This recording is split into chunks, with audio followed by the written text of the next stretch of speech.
하나님의 뜻을 이루며 삽시다.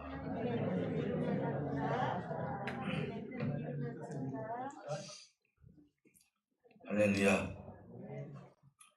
우리가 살아가면서 인간이 가지고 있는 의지가 없다면 그것 또한 어울리지 않는 인생이라고 봐요. 사람에게는 그 의지, 그래서 인격을 보면 지정의라고 하는데 지적인 부분과 정적인 부분과 의지적인 부분이 있어요. 그런데 문제는 뭐냐? 우리가 가지고 있는 의지가 하나님이 작정하신 뜻을 이기려고 했을 때 이것이야말로 불협화음이 일어날 수밖에 없다는 것이죠. 그래서 우리가 신앙생활을 하다 보면 내 의지를 기엽고 하나님께 관철시키려고 하는 경우들이 있어요. 이것은 과연 하나님 앞에 옳은 신앙과는 아니다, 이렇게 볼 수 있어요. 그래서 주님이 아버지의 뜻이라면은 내가 이 잔을 내가 먹겠나이다 라고 했던 것처럼 육체를 가진 우리도 역시 이것이 아버지의 뜻이면은 내 의지가 아무리 강하더라도 그걸 버릴 수 있는 사람이야말로 그것이 참된 신앙인의 길이다 라고 볼 수 있어요. 왜 신앙생활하면서 어렵냐면요, 내 의지가 살아있기 때문에 그럴 때가 많아요. 그래서 내가 생각하는 대로 되지 않을 때, 내가 생각하는 대로 만족스럽지 않았을 때, 그때 오는 신앙의 절망감이라는 것은 또 이루 말할 수가 없는 거예요. 그래서 우리가 어떤 삶을 내가 살든지 간에 이것이 아버지 뜻 속에 내가 있는지, 아니면 내 의지로 판단을 하면서 내가 신앙생활을 하고 있는지, 이런 부분들은 우리가 다시 한번 깊이 묵상하면서 우리 자신을 다스릴 수 있는 그런 능력의 시간이 오늘 있으시기를 다시 한번 주님의 이름으로 축복해 드립니다. 오늘 이 본문 말씀만 가지고 발람이라는 사람을 설명하기는 어려워요. 그래서 제가 22장에서 25장까지, 민수기에 있는 22장에서 25장까지가 발람에 대한 이야기인데, 이 발람에 대한 이야기를 오늘 본문만 가지고 말씀을 드리는 것이 아니라 25장까지 들어있는 이 모든 말씀을 비교하면서 말씀을 전하도록 하겠습니다. 여러분들이 이제 발람이라는 사람을 들어본 사람도 있고 또 발람이라는 사람을 생소하게 느끼는 사람도 있고 그럴 거예요. 먼저 우리가 존재하고 들어야 될 것이 뭐냐면은, 하나님과 발람이 교제를 하기는 했지만은 그렇다 해서 이 사람이 하나님의 선지자다라고 할 수는 없어요. 이분은 말 그대로 점술가예요. 점치는 사람. 그러니까 이 발람은 오늘날로 말하면은 점을 치는 사람이다라고 생각을 하고 들으신다면은, 아무리 점을 치는 사람이라 할지라도 하나님의 의지를 꺾을 수 없다라는 것을 오늘 본문에서 말씀하고 있으니, 오늘 이 말씀을 여러분들이 잘 깨달아서 우리가 어떻게 이 발람과 같은 인격을 우리가 저버리고 하나님께 순종할 것인지를 나눠보도록 합니다. 사실은 발람이 민수기에 나타난 배경을 우리가 좀 알 필요가 있어야 돼요. 그러려면은 누구를 먼저 언급을 해야 되냐면은 이스라엘 백성들의 40년 동안 광야 생활을 이야기를 안 할 수가 없어요. 사실은 애굽에서 건넜을 때 하나님이 지시한 가나안 땅까지 가려면은 걸어서 일주일 전후면 갈 수 있는 거리예요. 그런데 왜 40년 동안 들어가지 못했을까? 이 부분은 여러분 너무 잘 아시는 분도 있겠지만은 그래도 성경이니까 제가 약간만 언급을 하겠습니다. 이들이 나와가지고 우리가 하나님께서 가나안 땅을 가라고 했는데 그래도 한번 가보는 것이 낫지 않겠느냐. 그래서 전탐을 한번 해보자. 그래서 전탐 12지파를 대표해서 12명을 선택을 해서 가나안 땅을 정탐하고 돌아왔어요. 그런데 오히려 정탐을 하지 않는 것이 좋을 뻔했어요. 왜 그러냐면은 이들은 대실망을 하고 왔기 때문에 그래요. 우리가 거기 가봤자 메뚜기 같은 존재이고, 우리는 거기 가봤자 그들은 키도 크고 심지어는 먹는 그 모든 곡식이나 그리고 채소도 너무너무 커서 우리는 그들에게 밥이 될 수밖에 없다라고 하면서 10지파의 대표들이 이 이야기를 하니까 모든 사람들이 통곡을 했다. 성경에 보면 통곡을 했다고 했어요. 무슨 통곡을 했느냐? 차라리 애굽에서 내가 종살이를 하면서 먹고 마시며 거기서 죽는 것이 낫지. 우리가 이 땅에서 죽고 가나안 땅에 가가지고 무슨 일이 벌어질지 모르니 원망하고 불평하고 밤새도록 통곡을 했다는 것입니다. 단지 이제는 두 지파만 이제는 여기에 대해서 이러지 않는다. 하나님은 능력이 있는 하나님이니까 우리가 들어가는 것도 하나님께서 함께 해주신다. 그 여호수아는 그렇게 얘기를 했어요. 그럼에도 불구하고 이들은 불평과 불만이 생겼을 때 하나님께서 이들을 보고 뭐라고 말씀하시는 거니? 너희들이 지금 그동안 하나님의 역사를 보고도 이렇게 원통하고 원망을 하니 40일 동안 너희들이 정탐한 대가를 40일, 하루를 1년을 쳐서 40년 동안 광야 생활을 너희들이 할 것이다 라고 이야기한 거예요. 이것이 이루어진 것이죠. 사랑하는 성도 여러분, 그렇다면 이들은요, 일주일 전후면 건너갈 수 있는 길을 왜 이렇게 헤매면서 건너갔고, 하나님은 어떻게 이 40년을 정확히 맞춰서 들어가게 하셨을까? 사실은 이들이요, 이제 가나안 땅 근방까지 오게 돼요. 가나안 땅 근방까지 오게 되는데, 그때가 아마 2년이 돼서 이제 온 거예요. 근데 약 38년 동안 가나안 땅만 맴매 도는 거예요. 위로 갔다가 아래로 갔다가. 근데 희한한 건 뭐냐면은 전쟁이 일어나면 하나님께서 승리케 해주시는 거예요. 그런데 가나안 땅은 못 들어가는 거예요. 얼마든지 가나안 땅을 건널 수 있던 가까이에 있었는데도 하나님은 턴을 해가지고 아래로 또 내려가라고 합니다. 그러면서 결국은 어디까지 가게 되냐면은 이제 돌아서 사해를 돌아서 결국은 모압 지방까지 가가지고 모압 지방에서 이들이 텐트를 치고 거기서 머물게 된 사건이 오늘 발람이 나타날 수밖에 없는 사건이다라는 것을 먼저 전제를 하고 드려야 될 줄 믿습니다. 자, 여러분, 모압이라는 나라가 그러면 얼마나 두렵겠어요? 모압이라는 나라가요, 이스라엘이 어떻게 애굽에서 왔는지를 너무나 잘 알아요.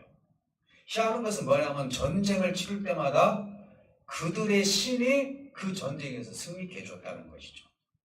그러다 보니까 모압 왕은 우리가 잘못하면은 이 이스라엘에게 먹히게 되고 이렇게 된다면은 우리는 흔적조차도 없을 것 같다. 두려움에 떠는 거예요.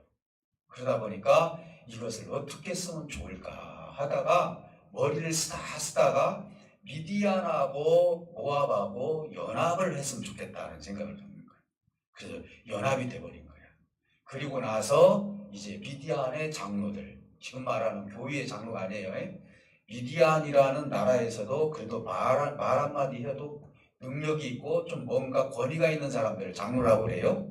그 장로들에게 이제 이 모압이라는 나라의 왕 이름이 발락이에요. 발람과 발락을 헷갈리면 안 돼요. 발락인데 이 발락이 그들을 불러서 여차여차해서 지금 이스라엘 백성들이 이 앞에 와서 지금 텐트를 치고 살고 있다. 어떻게 했으면 좋겠느냐라고 이야기를 하는 거예요. 그러니까 여기에 있는 장로들이 한 가지 이야기를 제시를 해줍니다. 우리가 중동 지역에서 보니까 발람이라는 사람이 있는데 이 발람이라는 사람은 아주 점을 잘 치고 그가 무엇을 하든지 간에 안 되는 일이 없다. 그리고 이 사람은 메소포타미아 출신이기 때문에 그 주변에 지금 많은 사람들에게 소문이 나 있기 때문에 이 사람만 우리가 데리고 오면은 이스라엘을 얼마든지 저주할 수 있는 힘이 생길 것이다. 그러니까 발람을 우리 지정으로 초대를 해서 이스라엘을 저주하도록 하자. 제가 이제 이 말씀은 여러분들에게 이야기식으로 계속합니다. 결론은 아주 간단해요. 그래서 여러분들 오늘은 성경 이야기식으로 한번 들어보시고요. 자, 그래서 이제 결국은 1차적으로 발락이라는 왕이 사신과 복채를 가지고 보내요. 여러분, 우리가 보통 보면 점 치는 사람들 보면 복채라고 하잖아요. 점을 치는 대신 돈을 주는 거 아닙니까? 근데 한 나라 왕이 복채를 가지고 왔을 때 뭐 얼마 이렇게 적게 가져갔겠어요? 그래도 유혹이 될 수 있는 만큼 가지고 가겠죠. 그 사람은 권위가 있고 또 영적으로 봤을 때 대단한 사람이라고 생각하니까 사신까지 보낸 거 보니까 그런 것 같아요. 자, 그래서 1차로 사신과 복제를 가지고 발람을 찾아가게 된 거예요. 그러면서 이제 이 이야기를 한 거예요. 발락이라는 왕이 당신을 초대를 합니다. 이스라엘이라는 나라가 지금 모압 지방에서 지금 텐트를 치고 지금 살고 있는데 이들을 저주를 해야 되니까 좀 와서 왕이 부탁한 대로 그렇게 갔으면 좋겠다. 아마 그런 얘기를 다 했을 거예요. 그러니까 이제 이 발람이 그래도 그들의 신인 여호와께 내가 한번 물어보겠다 그랬어요. 참 아이러나죠? 네, 점치는 사람이 여호와하고 한번 교제를 한번 해보고 싶다는 마음을 가졌던 거예요. 그래서 그가 이제 쉽게 말해서 여호와께 물은 거예요. 근데 물었는데 진짜 여호와께서 대답을 해주신 거예요. 뭔 대답을 해주셨냐면은 가지 말라 그랬어요. 그러니까 이 이제 발람이 여호와께서 가지 말라고 하니 나는 이곳에 너희들한테 갈 수가 없다 이렇게 이야기를 하니까 1차 사신들은 실패를 하고 다시 돌아가게 되는 거예요. 발락은 끝까지 발람을 유혹을 해서라도 데리고 오기를 원했어요. 그래서 이제 다시 2차 사신과 그리고 조건을 달고 보냈습니다. 그 조건은 뭐냐? 당신이 원하는 대로 다 해주겠소. 이것은 뭐냐면 뭐예요? 이름만 쓰면 돼. 숲에다가 쉽게 말해서. 그러니까 이게 발람이라는 사람이 얼마든지 유혹이 될 수도 있지 않겠습니까? 순간적으로 1차에 있었을 때 하나님의 말씀을 들었기 때문에 나는 너희들이 무엇을 준다 한다 하더라도 나는 너희들을 따라하지 않겠다 이렇게 이야기를 한 거예요. 그러고 있다가 조금 있다가 뭐라고 이야기를 한 거니? 그러면 내가 하나님께 다시 한번 물어보겠다 그랬어요. 여러분 하나님은요 가지 말라 하면 그것으로 끝나는 거예요. 그런데 욕심이 들어간 거예요. 말은 그렇게 했어요. 그러고 나서 또 아이러나게 하나님께서는 응답을 주시는 거예요. 뭐라고 이야기를 하시는 거니? 내가 하는 말만, 내가 명령하는 말만 가지고 네가 가도록 해라. 그러니까 가라고 이제 허락을 받은 거예요. 이제 2차에 이 마음이 흔들려서 가라 하니까 이제 모든 짐을 챙겨서 발락 왕에게 가는 장면이 오늘 본문에서 나오게 되는 거예요. 자, 근데 가는 도중에 이상한 일이 벌어졌어요. 어떤 일이 벌어졌냐면은 나귀가 평상시에 잘 타고 다녔던 나귀가 3번이나 길을 가는 데 있어서 자꾸 피하는 거예요. 근데 어떤 연유냐면은 나귀가 지금 나귀 눈에는 여호와의 사자가 불칼을 들고 지금 있는 거예요. 지금 나귀 눈에는 그것이 보이는 거예요. 그래서 결국은 이 나귀가 제대로 못 가고 그러다 보니까 그럴 때마다 발람은 계속 나귀를 채찍질하면서 때리는 거예요. 심지어는 지팡이도 때리고 왜 그러느냐 하면서 때리는 거예요. 그러면서 결국은 이 나귀를 통하여서 하나님께서 말을 하게 됩니다. 여러분 짐승이 말을 한 사건은요 창세기에서 보면 뱀이 사람하고 얘기했다고 했습니다. 사단이 짐승을 이용한 것이죠. 근데 오늘은 이 나귀를 통하여서 하나님께서 말씀을 하고 계십니다. 이것은 하나님께서 사용하시는 주권이다. 주권적인 하나님의 선택이다라고 여러분들이 생각하면 될 것 같아요. 어떻게 짐승이 이야기를 하느냐라고 그렇게 따질 이유가 아니라 하나님께서는 필요에 따라서 그것도 사용할 수 있다는 것을 먼저 우리가 전제를 해야 될 것으로 압니다. 그러면서 나귀가 이야기를 합니다. 내가 언제 당신에게 이같이 버릇없는 행동을 한 적이 있습니까? 라고 하니까 이 발람이 뭐라고 하는 거예요? 그런 일은 없었다라고 하는 순간 발람의 눈이 열려서 그 앞에 여호와의 사자가 불칼을 들고 있는 것을 보게 됩니다. 이 장면을 통해서 이제는 그때 뭐라고 이야기를 하는 거니? 여호와의 사자가 네가 지금 악한 마음을 가지고 간다라고 얘기를 해요. 아니 하나님께서는 가라고 했는데 가다가 왜 이 일을 막았느냐? 이 일을 막은 것은 네가 지금 악한 생각을 가지고 가기 때문에 막았다고 얘기를 합니다. 그러면서 이 발람이 여호와 하나님 앞에 무릎을 꿇고 내가 범죄하였나이다. 이건 분명히 뭔가 자기 생각이 있었던 거예요. 그러면 왜 내가 범죄했다라고 발람이 이야기를 했을까요? 여호와께서는 가라고 했는데 그것은 이것입니다. 사실은요, 발람이 하나님을 믿는 사람은 아니에요. 아마 여호와께서 서로 대화를 하니까 자기가 믿는 신 중에 하나로 착각을 한 것 같아요. 그러다 보니까 무슨 생각을 하게 되냐면은, 내가 가게 되면은 왕의 신임도 얻을 수도 있고 그 복체도 가질 수도 있고 모든 인간이 가지고 있는 영광을 내가 다 가지고 갈 수 있겠다라는, 가질 수가 있겠다는 생각을 가지고 간 거예요. 하나님은요, 오늘 거기까지 가봐야 하시는 하나님이 아니에요. 출발하기 전에 발람이 어떤 생각을 가지고 어떤 불신한 마음을 가지고 갔는지를 미리 아셨기 때문에 하나님의 영광을 가리는 일을 막기 위해서 나에게 그것을 보여주어서 그 일을 막게 했던 거예요. 사랑하는 성도 여러분, 이제 그는 어떻게 보면 하나님 앞에 잘못되었다라고 이야기를 합니다. 그러면 내가 이제는 안 가도 되겠습니까? 내가 가지 않겠나이다 하니까 아니다, 가라고 얘기를 합니다. 하나님은 발람을 통해서 하나님의 영광을 나타내기를 원했어요. 세상 사람들을 통해서 잠시 하나님의 영광을 나타내는 일들이 많이 있어요. 근데 이들은 하나님을 믿지 않고 있다는 것이 문제였죠. 사랑하는 성도 여러분, 이제는 그가 그 원인이 복체와 명예를 얻겠다는 생각을 가지고 있었고, 그리고 나기가 먼저 보고 그리고 나서 이 일을 했다는 것은 발람이 한계가 있다는 것을 하나님께서 이야기해 주고 있는 거예요. 무슨 한계? 그동안에는 네가 점을 치면서 많은 나라의 유명한 사람이 되었지만은, 그러나 너는 나기보다도 못한 사람이 아니냐.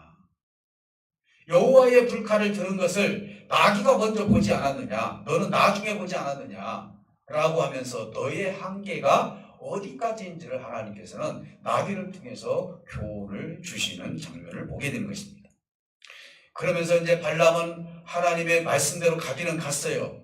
발락에게 갔는데 발락이 얼마나 참 꾀를 많이 부리는 사람인지 결국 거기에서 발람을 만나요. 오늘 본문에 보니까 네가 온 것을 내가 기뻐한다. 그러니까 나는 하나님께서 내 입을 주장하시기 때문에 내가 당신에게 이야기해 줄 것이 뭐가 있습니까? 라고 하면서 나는 하나님의 말만 하겠다라고 얘기를 해요.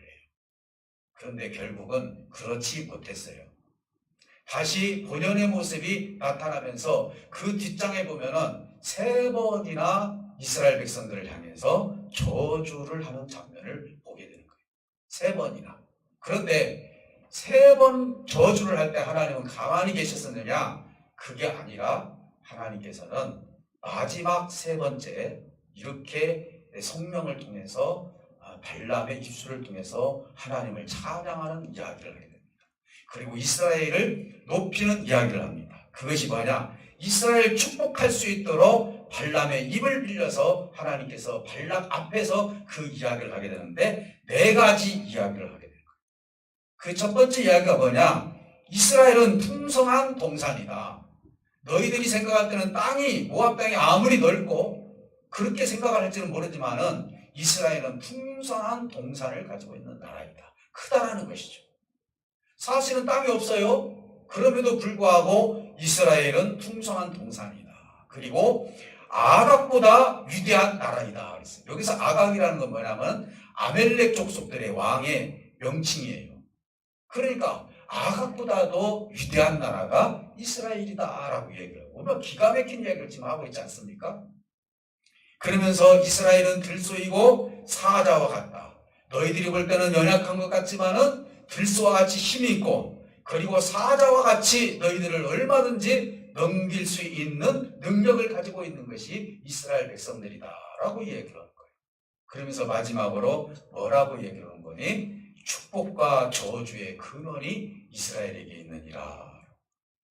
기가 막힌 일 아닙니까? 그곳에서 지금 이스라엘 저주를 해야 되는데 이스라엘이 어떤 나라인지를 하나님께서 발람의 입술을 통해서 발락에게 이야기를 하고 있으니 이게 얼마나 하나님께서 이스라엘 백성들을 사랑하고 하나님이 이 이스라엘 백성들에게 약속한 것을 지키고 있냐 이 말이에요.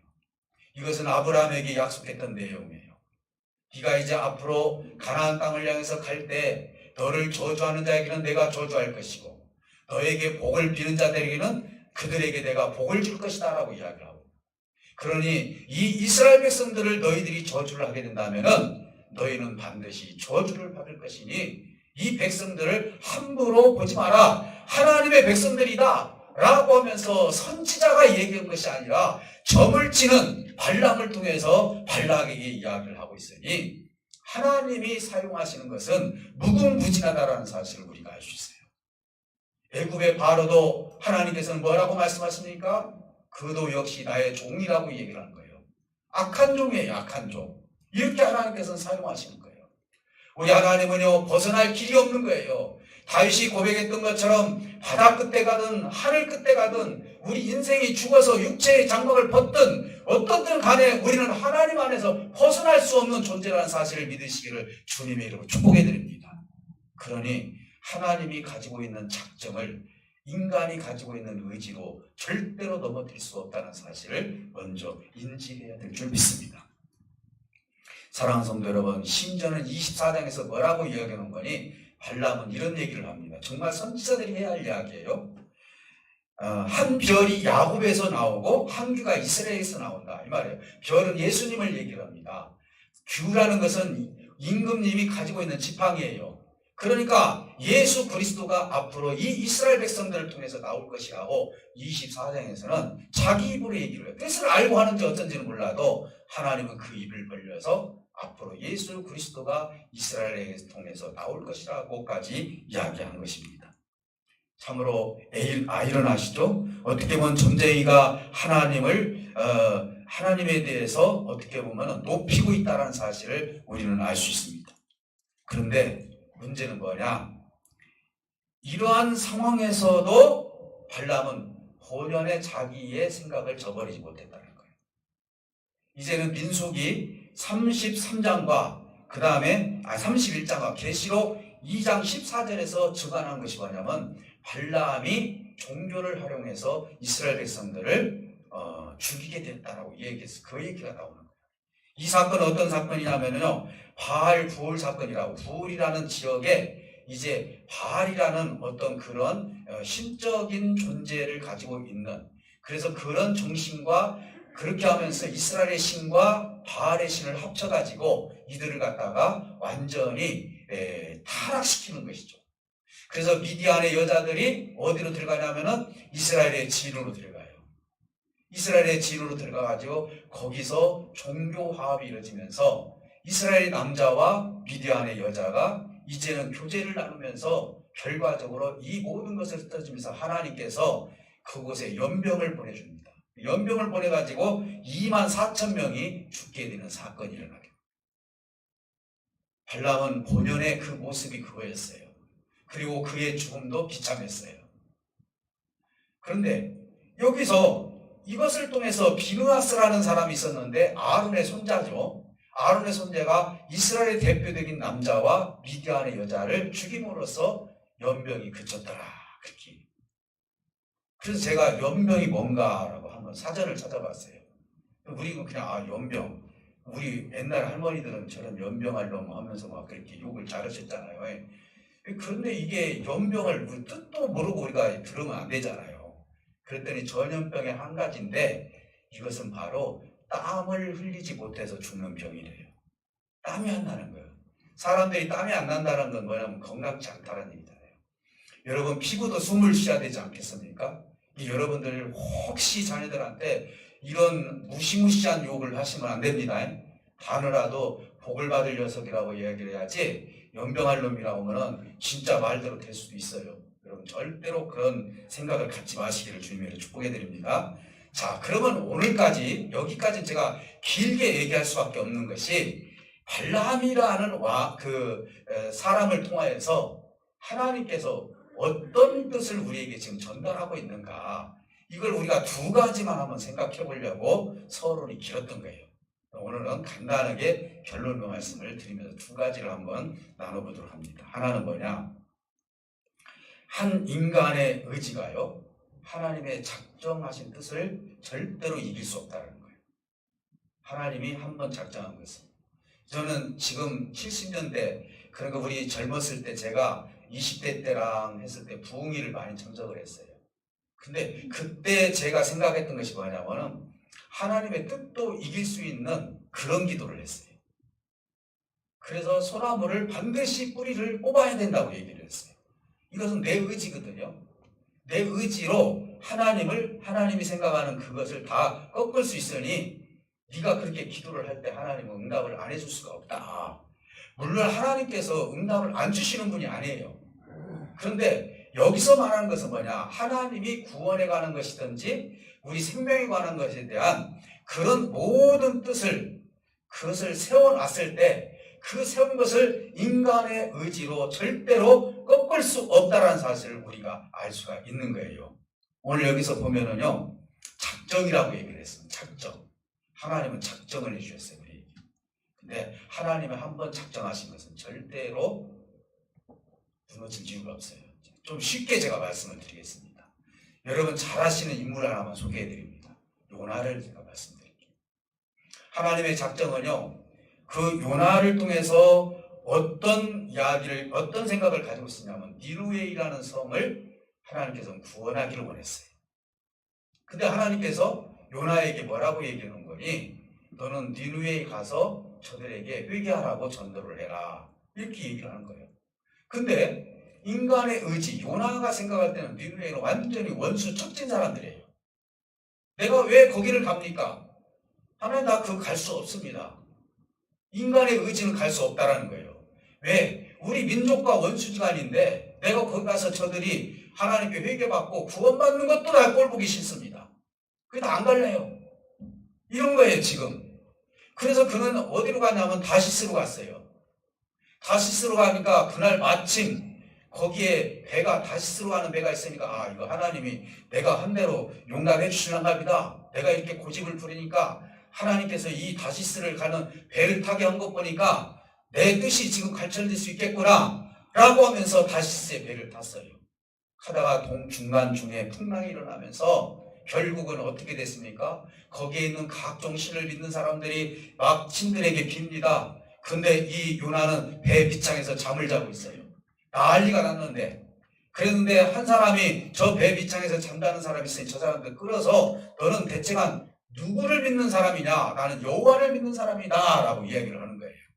자, 그러면은 이제 어떤 신인가는 몰라도 이 신이 지금 분노를 일으켜서 풍랑이 일어났으니 여기서 제비뽑기를 해서 만약에 뽑히면은 그를 바닷물로 던지기로 하자 해가지고 제비뽑기 했는데 요나가 걸린 거예요. 여러분 제비뽑기도 하나님께서는요 역사하신다니까요. 요나가 걸린 거예요. 그는 이제 바닷물 속으로 들어가서 큰 물고기 뱃속으로 들어갔습니다. 상식적으로 과학적으로 생각했을 때 어떻게 사람이 큰 물고기 뱃속에 들어가서 3일간 살 수 있느냐라고 하는데 이거 하나님의 주권적인 행사예요.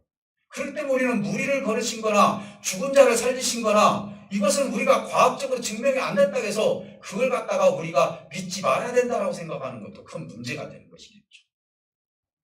결국은 그 뱃속에서 하나님께 기도합니다. 회개하죠. 그러면서 이제 결국은 3일 만에 그를 뱉어냅니다. 그래서 결국은 그가 다시 어디로 갑니까? 니누웨이로 가게 되는 거예요. 하나님의 의지는 꺾을 수 없어요. 하나님이 작정해서 니누웨이 백성들을 내가 반드시 구원해야 되겠다라고 하나님이 뜻을 세웠으면은 그 뜻에 순종해야 될 것이 하나님을 믿는 사람들 아니겠습니까? 그런데 요나는 우리 백성들과 원수 같은 사람이기 때문에 나 안 가겠습니다. 실질적으로 거기 가서도 불평과 불만이 많아요. 저들이 회개를 안 했으면 좋겠다. 말을 전하기는 전했는데 저들이 회개 않고 차라리 저주를 받고 심판을 받았으면 좋겠다라는 마음이 요나에게 여전히 있었다는 거예요. 이것이 인간의 마음이에요. 우리 의지가 얼마나 강한지 몰라요. 우리 의지가 너무 강하다 보니까 사랑해야 할 사람을 사랑하지 못하고 있어요. 용서해야 할 사람을 용서하지 못하고 있어요. 내가 무엇인가를 그들에게 잘 해주고 권면하고 이끌어가야 될 것이 내 의지가 강해. 어떤 의지인지는 모르지만은 나하고 맞지 않는 의지 때문에 그걸 꺾지 못하고 신앙생활을 하는 사람이 오늘날도 있다는 것을 발람만 가지고 있는 것이 아니라 심지어는 우리가 이 시간 신앙생활을 하면서 그러한 모습이 내 속에서 나타날 수 있다는 거예요. 발람의 모습이 내 속에 있을 수도 있다는 사실을 우리가 알 수 있다는 것이죠. 얼마나 우리 의지가 강합니까? 여러분, 인간은 의지가 있어야 돼요. 제가 말하는 의지는요, 하나님을 꺾으려고 하는 의지예요. 인간이 가지고 있는 열심을 다해서 사는 의지 나쁜 거 아니에요. 내가 열심히 사는 의지가 뭐가 나쁩니까? 그 의지를 얘기하는 것이 아닙니다. 하나님이 원하시는 것을 내가 반드시 꺾어야 하고 꺾고 싶어하는 의지. 기업가 하나님 이렇게 하지 않으면 안 됩니다라고 하면서 끝까지 기도합니다. 40일이든 1년이든 4년이든 기도하는 사람도 있어요. 심지어는 기도원에 가면은 40일 금식 기도를 3번, 4번 하시는 분도 있어요. 과연 그분들이 아버지의 뜻을 정말 관철시켰는가? 정말 훌륭하신 분들이에요. 그러나 그들이 과연 정말 하나님이 원하시는 뜻을 위해서 40일 금식 기도를 했는지, 아니면 자기 뜻을 위해서 40일 금식 기도를 했는지. 예수님도 말씀하시지 않습니까? 이것이 아버지의 뜻이라면은 내가 이 십자가를 지겠습니다라고 하지 않습니까? 자기의 의지, 육신을 가지고 있는 의지도 우리 주님께서 꺾으시고, 아버지의 뜻이 십자가에서 죽는 거라면은 내가 십자가에서 죽겠다라고 주님께서도 이렇게 말씀하고 계시는데, 하물며 하나님을 믿고 구원받은 백성들이 자기 의지 때문에 하나님의 뜻을 관철시키지 못하고 사는 사람들이 이 땅에 얼마나 많이 있는지 모르겠다는 것이죠. 사랑하는 성도 여러분, 인간의 의지가 하나님의 작정한 뜻을 절대로 우선시할 수가 없다는 사실입니다. 사랑하는 성도 여러분, 발람에게만 아니라 오늘 우리에게도 있다는 거예요. 사도 바울은 어떻습니까? 사도 바울은 원래요, 자기 뜻대로 살았던 사람이에요.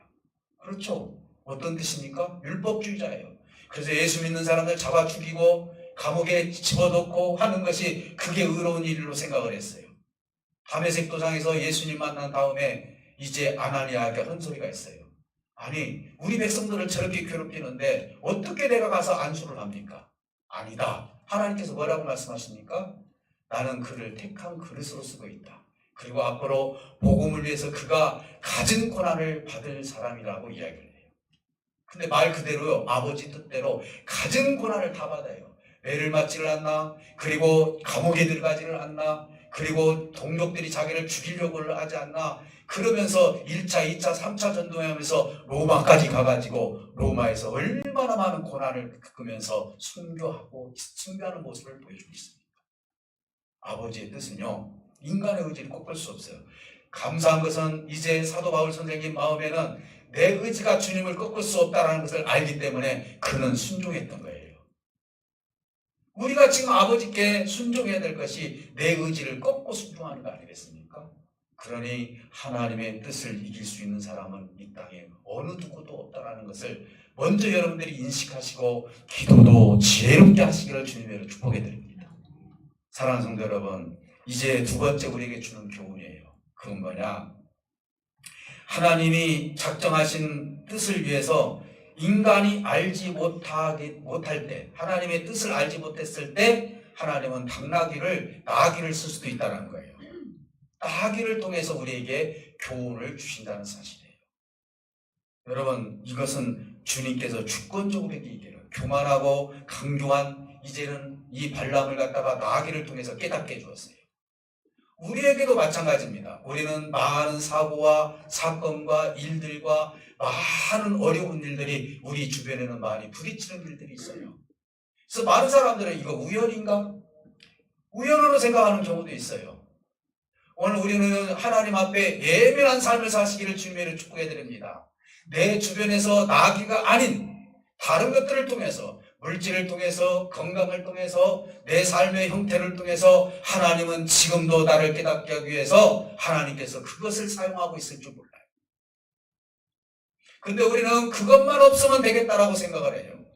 그게 아니에요. 그것만 없으면 되겠다고 하는 것이 아니라, 내가 아버지의 뜻을 깨닫기를 원하나이다. 내가 심한 고통과 고난이 있습니다. 어려움이 있습니다. 내 하는 일들이 되지 않습니다. 그렇다면 아버지께서는 나를 향해서 무슨 뜻을 가지고 계십니까? 라고 우리가 물을 때 그것이야말로 하나님으로부터 지혜로운 기도가 될 수가 있고, 그것을 통해서 아버지의 뜻을 깨달을 수가 있다는 사실을 알 수 있는 것입니다. 사랑하는 성도 여러분, 행동과 사건을 통해서 하나님의 뜻을 우리 하나님은 기록하십니다. 여러분, 바벨탑 사건을 한 가지 얘기 드립니다. 홍수가 난 다음에 셈과 함과 야벳 족속들이 흩어졌어요. 흩어져 가지고요. 어떻게 흩어졌느냐? 이들이 바벨이라는 지역에서 사는데 이제 홍수가 난 걸 알아요. 그러니까 거기서 빌딩을 짓기 시작합니다. 그래서 빌딩의 기초가 여기서부터 일어난 거예요. 흙을 말려가지고 벽돌을 쌓아서 야, 더 높이자, 더 높여서 홍수가 나게 되면은 우리가 이 홍수를 다 막자. 그러면서 이들이 계속 높은 탑을 쌓기 시작을 하는 거예요. 그리고 우리의 이름을 높이자라는 것이죠. 우리 하나님은 그걸 봤을 때 이 인생들을 이대로 놔서는 안 되겠다라고 하면서 마침 이 발람에게 나귀를 썼던 것처럼 우리 하나님께서는 언어를 흩어져 버렸어요. 이들을 같은 언어를 쓰게 된다면은 나에게 도전을 할 수밖에 없겠구나라고 생각하면서 하나님은 그들의 언어를 다 흩어져 버려서 거기에 맞는 언어를 맞는 사람들끼리 흩어져서 각 지역으로 가게 흩어져 버리셨다는 사실을 성경을 통해서 우리는 얼마든지 알 수 있어요. 하나님은 하나님의 뜻대로 되지 않았을 때는요, 하나님의 주권적으로 어떤 이 사건이나 어떤 모든 일들을 통하여서 하나님은 오늘도 우리에게 교훈해 주고 있는 거예요. 성경은 우리에게 주님이 오실 날은 무슨 현상이 벌어질 것이다 라고까지 얘기하지 않습니까? 지진이 있을 것이고 나라와 나라가 서로가 전쟁을 일으킬 것이고 많은 사람이 죽을 것이고 수도 없이 하나님께서 말씀하신 내용들이 있는 거예요. 우리는 성경을 통해서도 미래를 준비할 수 있는 지혜로운 자들이 되어야 되는데 현재 내 눈에 보이는 것만 내가 생각하고 사는 신앙인들이 있다 이 말이에요. 사랑하는 성도 여러분, 하나님께서 나를 다른 도구를 통해서 깨달을 수 있을 때까지 가지 마시고 하나님께 진실하게 기도할 때 하나님이 은밀한 음성을 여러분들에게 들려주심으로 아버지의 뜻이 무엇인지를 구별할 수 있는 기도의 능력자들이 되시기를 주님으로 축복해 드립니다. 하나님은 답답하실 때는 이렇게 나귀도 쓰시는 것처럼 하나님께서 답답하실 때는 어떤 도구를 통해서든지 기어코 나를 견인해서 하나님 나라로 끌고 가려면은 주님이 말씀하신 것처럼 백체 중에서 손 하나 끊어지고 천국을 가는 것이 더 너에게는 유익이니라고 말씀하셨던 것처럼 우리 주변에 일어나는 모든 현상들을 통해서 우리에게 지금도 교훈하고 계신다는 사실을 믿으시기를 주님으로 축복합니다. 여러분, 나귀를 만나지 마시고 나귀가 나를 향해서 말하게 하지 마시고 우리가 말할 대상은 누굽니까? 하나님과 1대1로 여러분들이 진실한 마음을 가지고 여러분이 기도하다 보면 하나님은 저와 여러분들에게 분명히 세미한 음성을 들려주시고 아버지가 원하시는 길이 무엇인지를 저와 여러분들에게 말씀해 주실 줄 믿습니다. 여러분, 하나님께 얼마나 집중하셨습니까? 하나님을 얼마나 찾으셨습니까? 과연 내가 하나님을 얼마나 찾고 얼마나 집중했는데 하나님이 안 보인다고 여러분 혹시 이야기하고 계시진 않습니까? 여러분, 세상에서는요, 여러분들이 일들을 위해서 내 의지적으로 하는 일들은 나를 세서 가지고 그 일들을 합니다. 그래서 내가 전문가가 돼요. 기어코 잠을 안 자고도 그 일을 쟁취해 나가는 것이 인간의 의지예요. 그런데 하물며 하나님을 내가 만나는 데 있어서 내가 하나님과의 교제가 일주일 동안 여러분들 얼마나 있느냐 이 말이에요. 그러고도 여러분들이 이런 말씀을 하신다면은 정말 이것은 문제가 되겠죠. 정말 진실로 내가 하나님을 찾기 시작하면은 하나님은 어떤 형태를 통해서 우리에게 음성을 들려주시고 하나님과 깊은 코이오니아, 교제가 이루어지는 역사가 있을 줄 믿습니다. 오늘 인간의 의지는 하나님의 작정을 꺾을 수 없습니다. 오늘 주님도 당신 자신이 십자가 앞에서 당신의 육체의 의지를 꺾으셨던 것처럼 그리고 아버지의 작정을 그대로 십자가에서 순종했던 것처럼 오늘 우리가 진정으로 하나님의 사람들이라면은 정말 이 인간의 의지로 하나님의 작정 꺾지 마시고 하나님의 뜻대로 살아갈 수 있는 저와 여러분들이 되어서 하나님의 나라를 정말 만끽할 수 있는 우리의 삶이 되시기를 다시 한번 주님의 이름으로 축복해 드립니다. 우리 다 같이 기도하실 때 하나님께서 말씀하실 것입니다. 너의 나를 향한 의지를 다 내려놓으라고. 주님, 내가 하나님 앞에 고집을 부리고 이렇게 해달라고 저렇게 해달라고 혹시 하시지 않았습니까? 아버지 하나님, 혹시 내가 어떤 상황 속에서도 아버지 뜻이 이것이라면 내가 그대로 순종하겠나이다라고 대답할 수 있는 우리가 되게 달라고 오늘 정말 하나님의 뜻이 얼마나 위대한지를 생각하면서 하나님께 감사하며 기도하기를 원합니다. 아버지 감사합니다. 오늘 이곳에 모인 사랑하는 모든 제들 가슴에 손을 얹고 기도하며 아픈 부위에 손을 얹고 기도합니다. 아버지 하나님, 오늘 이 시간 저들에게 하나님의 뜻이 무엇인지를 분별하면서 아버지의 뜻을 관철시킬 수 있도록 우리에게 믿음 위에 믿음을 덧입혀 주시기를 원합니다. 아버지 하나님, 나귀가 우리에게 말하지 않도록 내가 직접 하나님과 말할 수 있도록 함께 해주셔서 아버지의 뜻을 깨달을 수 있는 우리의 삶이 되기를 원합니다. 하늘의 문을 열어주시고 주님과 동고동락하며 주님께서 말씀하시는 이 모든 것들을 주 말씀 안에서 온전히 서고할 수 있는 우리 모두가 되기를 원합니다. 하나님, 우리의 마음을 주관해 주시옵소서. 주님과 깊은 교제가 일어나게 하여 주시옵소서. 세밀한 음성을 듣게 하여 주시옵소서. 주님, 이 땅에서 여러 가지 것들이 우리를 유혹하고 있으나 아버지 하나님, 내가 주님의 신앙을 가지고 온전히 아버지 하나님을 향해서 걸어갈 때마다 한 사람도 낙오되는 일이 없도록 도와주시고 여기에 모인 사랑하는 모든 지들에게 하나님의 한없는 은혜와 은총을 쏟아부어 주시옵소서. 이곳에 모인 모든 생명들 한 사람 한 사람에게 안찰하여 주시기를 원합니다. 오늘 저들의 마음을 그대로 잡아주시고 내가 주님을 의지하겠나이다라고 고백할 수 있는 이 시간이 될 수 있도록 은혜를 쏟아부어 주시옵소서. 아픈 부위에 손을 얹고 치료하는 생명들 치료하는 강선을 주어주셔서 건강도 회복하여서 마음껏 주님을 섬길 수 있는 저들의 삶들이 될 수 있도록 은혜를 베풀어 주시옵소서. 믿음으로 승리하는 우리 모두가 되게 하여 주시옵소서. 예수 그리스도 이름으로 기도합니다.